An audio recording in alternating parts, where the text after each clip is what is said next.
ہندوستان میں اتحاد، پیار اور محبت کا پیغام پھیلانے کا کام کرتی ہیں یہاں کی درگاہیں۔ یہ درگاہیں وہ ہیں جہاں پہ ہر مذہب کے لوگ جمع ہوتے ہیں۔ مسجدوں میں مسلمان جاتے ہیں، مندروں میں ہندو جاتے ہیں، گردواروں میں سکھ جاتے ہیں، اسی طرح سے چرچ میں عیسائی جاتے ہیں، لیکن درگاہیں وہ جگہ ہیں جہاں پہ ہر مذہب کے لوگ جمع ہوتے ہیں۔ اس طرح سے پیار محبت کا پیغام پھیلانے کا کام کرتی ہیں ہندوستان کی درگاہیں، اور ہندوستان میں ہزاروں کی تعداد میں یہ درگاہیں پھیلی ہوئی ہیں۔ جو کچھ پرمکھ درگاہیں ہیں، مشہور درگاہیں ہیں، ان کے بارے میں آپ کو بتاؤں۔ ایک سب سے مشہور درگاہ ہے حضرت خواجہ معین الدین چشتی رحمۃ اللہ علیہ کی درگاہ، جو اجمیر میں ہے۔ حضرت خواجہ معین الدین چشتی کا سلسلہ آگے بڑھا، اور ان کے سلسلے کے بہت سے بزرگ ہیں جن کی درگاہیں ہندوستان بھر میں پھیلی ہوئی ہیں۔ تو حضرت خواجہ معین الدین چشتی کے مرید اور ان کے ششیہ تھے حضرت خواجہ بختیار کاکی، اور بہت سے ششیہ تھے، ان میں سے ایک اہم ترین ششیہ تھے خواجہ قطب الدین بختیار کاکی، جن کی درگاہ دلی کے مہرولی علاقے میں ہے، اور ان کے ششیہ تھے بابا فرید الدین گنج شکر، یعنی قطب الدین بختیار کاکی کے ششیہ تھے آپ کے بابا فرید الدین گنج شکر۔ ان کی درگاہ پاک پتن میں ہے، جو اب پاکستان میں پڑتا ہے، اور بابا فرید کے ششیہ تھے، ان کے مرید تھے، ان کے شاگرد اور خلیفہ تھے حضرت نظام الدین اولیاء رحمۃ اللہ علیہ۔ ان کی درگاہ دلی میں ہے، نظام الدین کے بستی نظام الدین کے علاقے میں ہے۔ تو یہ مشہور درگاہ ہے، اور یہاں پورے ہندوستان ہی نہیں، دنیا بھر سے لوگ جمع ہوتے ہیں۔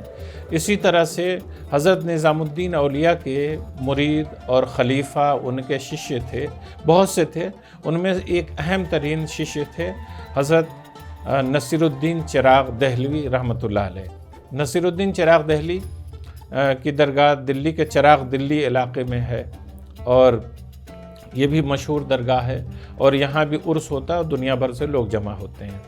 یہ سلسلہ الگ الگ علاقوں میں پھیلا، ہر علاقے میں انہوں نے اپنے ششیوں کو بھیجا۔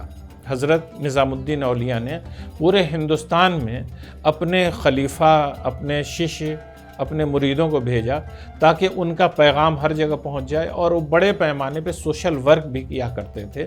تو سوشل ورک بھی ایک مقصد تھا بھیجنے کا۔ تو برہان الدین غریب ان کے ایک خلیفہ تھے، انہوں نے گجرات بھیجا، گجرات میں ان کی قبر ہے، ان کی درگاہ ہے۔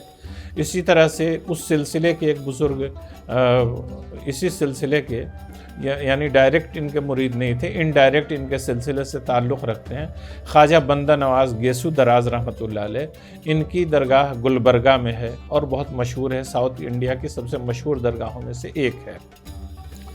اس کے علاوہ بھی ہندوستان میں بہت سی درگاہیں مشہور ہیں۔ دلی کو 22 خواجہ کی چوکھٹ کہا جاتا ہے، تو 22 بہت مشہور درگاہیں دلی کے اندر بھی موجود ہیں۔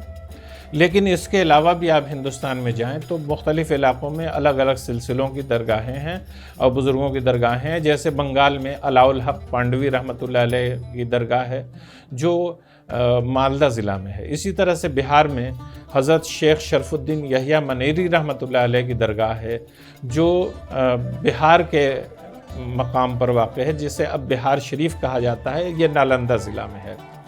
اسی طرح سے اتر پردیش میں آپ دیکھیں تو حضرت جہانگیر اشرف سمنانی رحمۃ اللہ علیہ کی درگاہ ہے، جو کچوچھا میں ہے، امبیڈکر نگر ضلع میں پڑتی ہے۔ اسی طرح سے لکھنؤ میں شاہ مینا رحمۃ اللہ علیہ کی درگاہ ہے۔ پھر بریلی میں خواجہ حضرت اعلیٰ حضرت مولانا احمد رضا فاضل بریلوی رحمۃ اللہ علیہ کی درگاہ ہے، جس درگاہ کو ابھی صرف 100 سال ہی گزرے ہوں گے، لیکن یہاں بھی بڑی تعداد میں لوگوں کی بھیڑ ہوتی ہے، ساری دنیا سے لوگ آتے ہیں۔ تو اس طرح سے ہندوستان میں بڑی تعداد میں درگاہیں ہیں، اور یہ درگاہیں لوگوں کے اندر پیار اور محبت کا پیغام عام کرنے کی کوشش کر رہی ہیں، اور ان کے ذریعہ دنیا کے مختلف مذاہب کے لوگ آپس میں مل رہے ہیں، ایک دوسرے سے قریب آ رہے ہیں۔